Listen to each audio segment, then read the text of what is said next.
اسے کہتے ہیں حتیم. اس کا ایک اور نام بھی ہے اور وہ ہے ہجر اسماعیل. ایک ہے حجر اسود. خبردار کسی کو کالا دیکھ کر حقیر مت سمجھنا. خبردار کسی کو گورا دیکھ کر امیر نہیں سمجھنا. اللہ نے 3 گوری دیواروں کو پتھر لگوائے اور ایک کالے پتھر کو بوسا لگوایا ہے.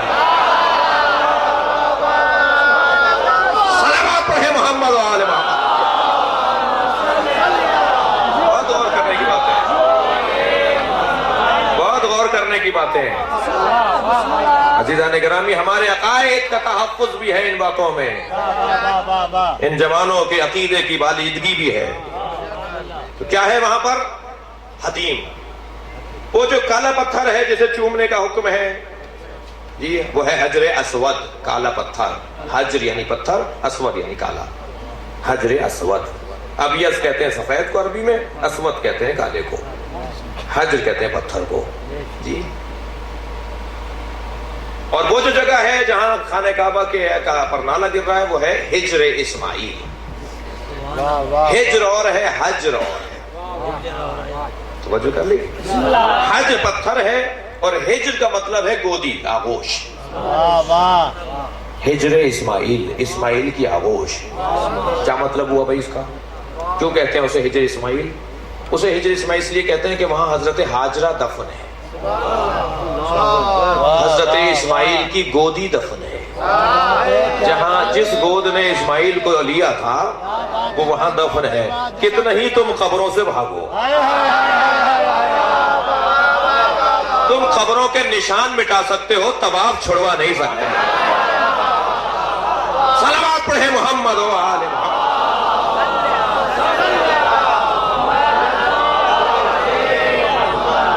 حضرت اسماعیل, حضرت ابراہیم اور حضرت ہاجرہ کی قبریں ہیں. صرف حضرت ہاجرہ کی قبر نہیں ہے, وہاں حضرت اسماعیل کی قبر بھی ہے, حضرت ابراہیم کی قبر بھی ہے. اللہ نے ان نبیوں کی قبروں کو مطاف کا حصہ بنایا ہے. یعنی خانہ کعبہ کا کوئی اس میں بیچ میں جگہ بھی ہے.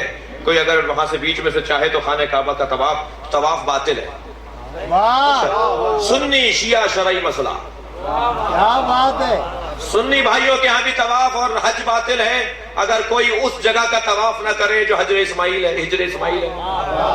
توجہ کر رہے ہیں؟ وہ جو چھوٹی سی دیوار ہے اگر اس کا آپ طواف نہیں کریں گے طواف باطل یعنی حج باطل. سب کو اسے طواف کا حصہ بنانا ہے. خانہ کعبہ صرف خانہ کعبہ کا طواف نہیں ہوتا. کوئی نہیں سن رہے آپ. صرف خانہ کعبہ کا طواف نہیں ہوتا, ہجر اسماعیل کا طواف بھی ہوتا ہے.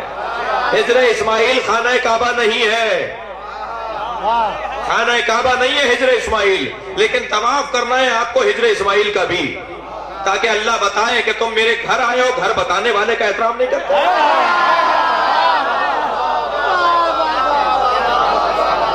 کیا بات ہے. کس نے پہنچایا ہے تمہیں مجھ تک؟ عزیزان گرامی جو لوگ وسیلے کو نہیں مانتے, نہ مانے اللہ زبردستی منواتا ہے, طواف کروا کے منواتا ہے. توجہ کر لیا بہت بڑی بات.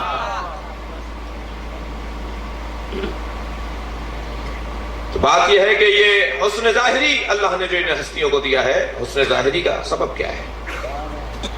حسن ظاہری کا سبب, ایک سبب حسن ظاہری کا یہ ہے کہ جس چہرے انور پر اور جس وجود مقدس پر اور جس بدن مقدس پر تجلی صفاتی ربوبیت ہو جائے. سبحان اللہ, کیا بات ہے بھائی, واہ ماشاءاللہ ماشاءاللہ. اچھا میں اس بات کو کرنے سے پہلے 2-3 جملوں کی تمہید لوں گا. کہنے لگے صاحب یہ بڑا خوبصورت سا جوان ہے, بڑا اس کا رنگ روپ بڑا اچھا ہے, کہاں سے آیا ہے, کہاں رہتا ہے؟ کہنے لگے یہ دنیا کے فلاں ملک میں رہتے ہیں کہ جہاں پر موسم بڑا اچھا ہے, آب و ہوا بڑی اچھی ہے. تو ان کے چہرے پہ رونق اس وجہ سے ہے کہ یہ گرد آلود ماحول میں نہیں رہتے, یہ دھوپ کی تپش سے محفوظ ہیں, یہ آلودہ ہوا سے محفوظ ہیں. یہ ایک ایسی آب و ہوا میں رہتے ہیں، ایسی فضا میں رہتے ہیں جہاں ان کا حسن بہتر ہو گیا ہے۔ مجھے نہیں معلوم، ممکن ہے بہت سے بھی ٹنڈو الیار کے لوگ ہوں جو یہاں سے بعض ممالک گئے ہوں، میں نام نہیں لے رہا ممالک کا، اس لیے کہ اس مقدس منبر پر بہت سی باتوں کا خیال کرنا پڑتا ہے۔ جی بعض ممالک میں جہاں اس طرح کا ماحول ہے، جہاں آب و ہوا اچھی ہے، سماجی جو ہے تناؤ اور ٹینشن نہیں ہے، کیا بات ہے، ماشاءاللہ، تو وہاں جو آپ کے عزیز و اقارب میں ملنے والوں میں جو 2 4 5 سال رہنے گئے، صاحب وہاں پڑھنے گئے تھے یا ہجرت کر کے چلے گئے تھے اور واپس آئے تو آپ نے کہا بھائی تم تو گورے ہو گئے، تو بھائی تو صحت بڑی اچھی ہو گئی، ماشاءاللہ، تو وہ یہی جواب دیتا ہے نا کہ میں ایسی جگہ پر رہ کر آیا ہوں جہاں پر یہ ماحول ہے، اور بھائی تم کالے اس لیے ہو رہے ہو، تم بند رنگ اس لیے ہو رہے ہو، تمہارا یہ حلیہ ایسا ہو گیا، تم ایسی جگہ رہتے ہو جہاں پر یہ مشکل ہے، وہ مشکل ہے، یہ مشکل ہے۔ ماشاءاللہ، معلوم یہ ہوا کہ انسان کے حسن ظاہری میں ماحول کا اثر ہے، ایسا ہے یا نہیں ہے بھائی؟ بولیے تھوڑا سا۔ انسان کے حسن ظاہری میں ماحول کا اثر ہے، ماحول جتنا حسین ہوتا چلا جائے گا حسن بھی ظاہری حسین ہوتا چلا جائے گا، بہتر سے بہتر ہوتا چلا جائے گا۔ عزیزان گرامی، جو عرش الہی کے محدقین ہوں، میں جملہ اور کہہ دوں، جو حسن مطلق یعنی اللہ کے محدق ہوں، عرش الہی کے گرد بیٹھنے والے ہوں، تو وہ جو حسین ہے مطلقاً، اس کے قریب جانے والوں کا حسن بھی اسی نسبت سے ہوگا۔ یہ ظاہری حسن اس وجہ سے ہے کہ حسن مطلق سے ان کا تعلق ہے، قریب ترین وجود اس ماحول میں رہنے والے لوگوں جہاں حسن و کمال کمال پر ہے۔ اللہ نے اس گھرانے کو کمالات عطا کیے ہیں، اس میں سے ایک حسن ظاہری ہے، اس میں سے ایک شہرت ہے۔ کل بات آگے بڑھے گی کہ اللہ نے سارے کمالات کو ایک جگہ پر رکھ دیا، اور وہ ہے اہل بیت پیغمبر نبی کے اہل بیت۔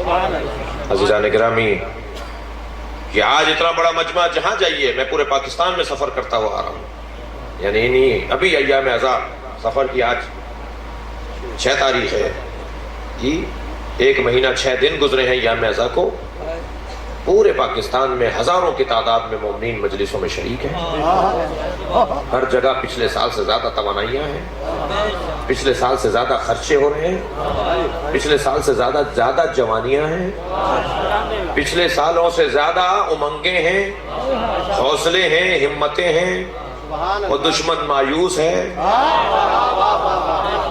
اور ریاستی ادارے پریشان ہیں، اور طرح طرح کی پابندیاں لگا بھی اسی لیے رہے ہیں کہ انہیں معلوم ہے کہ یہ تحریک آگے بڑھنے والی ہے،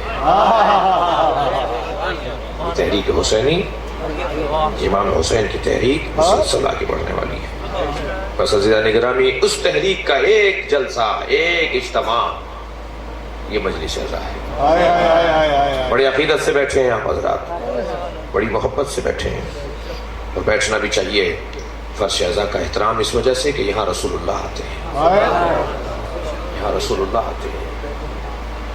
برادران اہل سنت اگر مجلس میں تشریف فرمائے ہیں تو ان کے ہاں ایک بہت بڑا نام ہے جن سے حدیث لیتے ہیں ہمارے سنی بھائی اپنی حدیث کی کتابوں میں، ایک راوی ہیں، ایک صحابی پیغمبر کے صحابی، ایک تابعی ہیں۔ صحابی کے صحابی کو کیا کہتے ہیں؟ تابعی، ایک تابعیوں میں سے ہے، نام ہے شہاب الدین زہری، بہت بڑے راوی ہیں، بہت بڑے تابعی ہیں، شہاب الدین زہری۔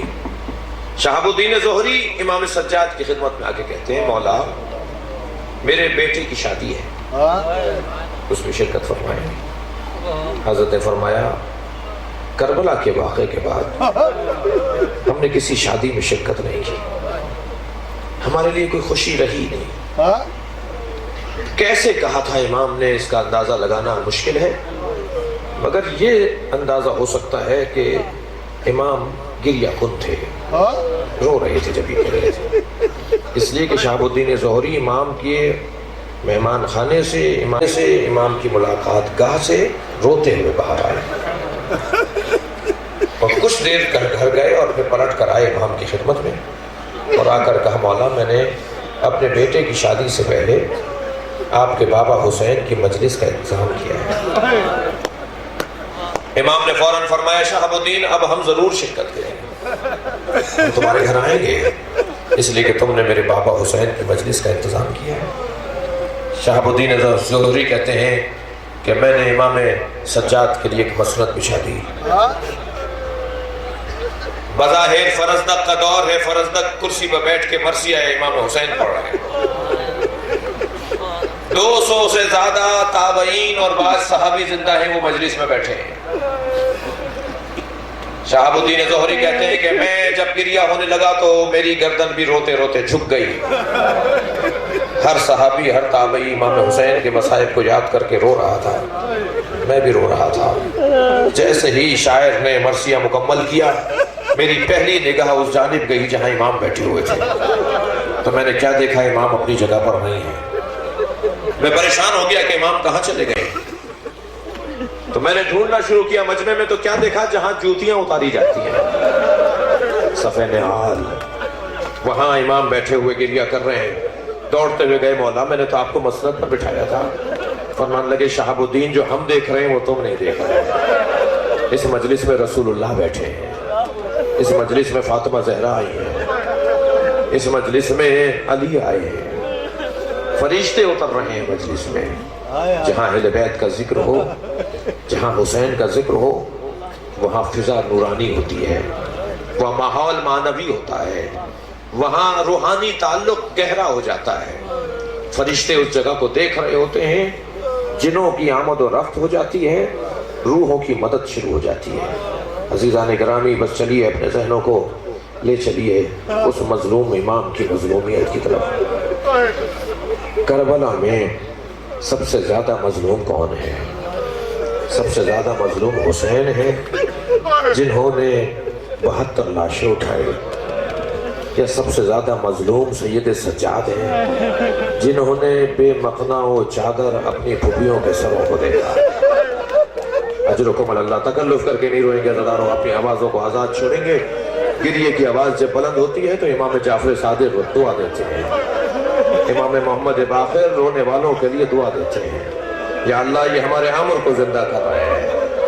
اجرکم اللہ. خدا کسی غم میں نہ رلائے. کربلا میں کون سب سے زیادہ مظلوم ہے؟ امام حسین کہ جنہوں نے علی اکبر جیسا لاشا اٹھایا، امام حسین جنہوں نے قاسم کا پامال لاشا اٹھایا، امام حسین جنہوں نے عباس کے کٹے ہوئے بازو اٹھائے، امام حسین یا جنہوں نے ایک ننھا سا لاشا اٹھایا. وہ لاشا بظاہر چھوٹا تھا مگر حسین سے اٹھتا نہیں تھا. اللہ اکبر.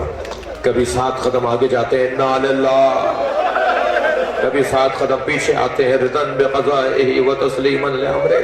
اس کیفیت میں حسین ننھے سے بچے کا لاشا لے کر خیمے کے قریب آ رہے ہیں کہ ایک مرتبہ خیمے سے پردہ ہٹا، کیا دیکھا، سینے پہ سونے والی سکینہ کھڑی ہے.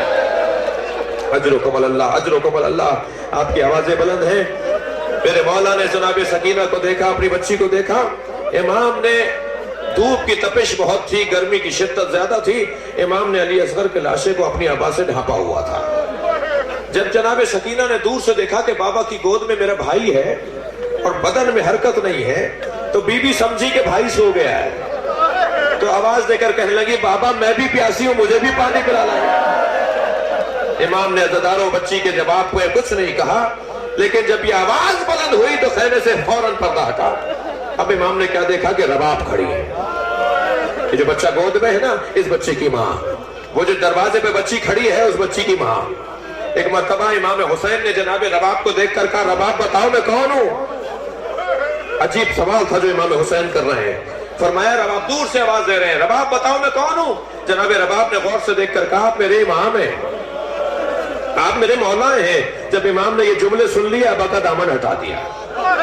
خون میں لت بت بچہ ماں نے دیکھا.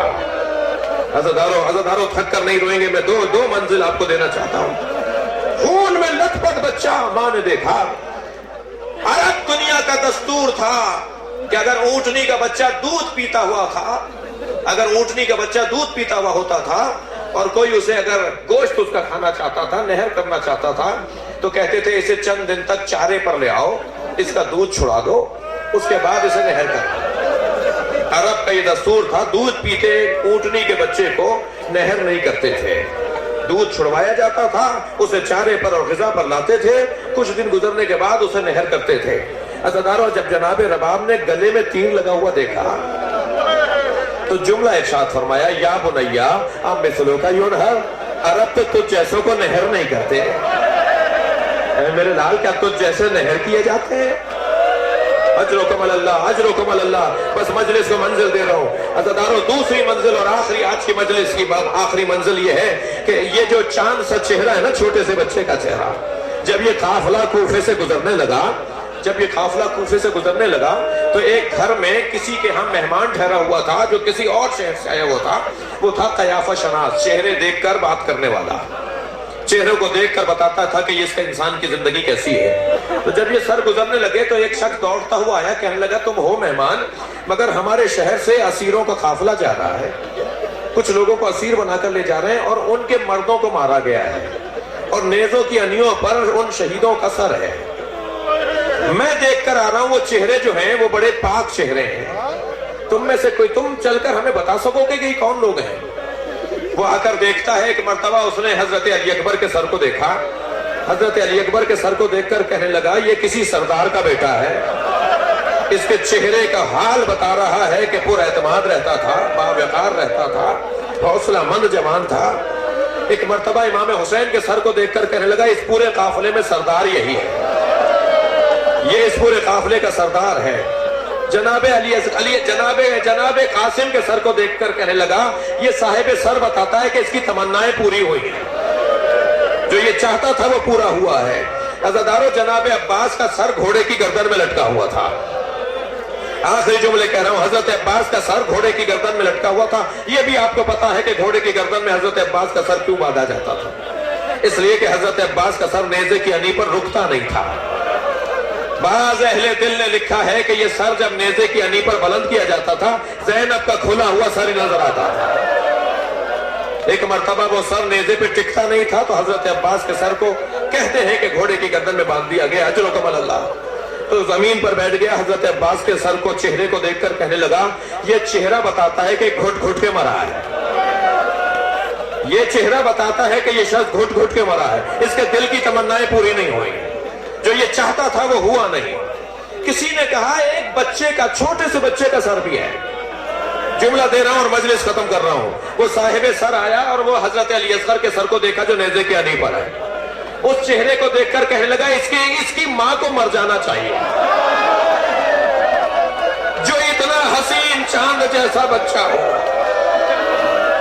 اس کی ماں زندہ نہیں رہی۔ عجب نہیں ایک اونٹ سے آواز آئی ہو، ایک اونٹ کی پشت سے آواز آئی ہو اے قیافہ شناس رباب ابھی زندہ ہے، اس بچے کی ماں ابھی زندہ ہے۔